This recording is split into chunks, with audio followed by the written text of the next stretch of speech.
The people you see here are the NEC members and the parliamentary leadership of the Jubilee Party, the great party. We were here pursuant to a summon by the court number 1, by Justice Chacha Mwita. We complied. Unfortunately, the issue was heard virtually, and it ended. And just to tell you that you can see the entire NEC. Actually, out of 22,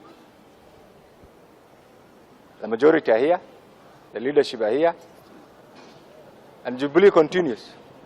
But just to add that Jubilee has left Azimio a long time ago, and I think whoever is still pushing to push us back to Azimio is going to hit a dead end.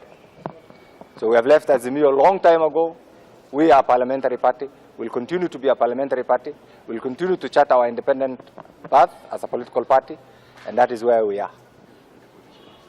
Our party leader, acting party leader, remains the Honorable Sabina Chege, and she also doubles as a parliamentary whip, because for information, Jubilee has 28 members of parliament in an assembly, National Assembly, and 5 senators in the Senate and 1 member in Yala, totaling to 34 members of parliament. So we are a parliamentary party.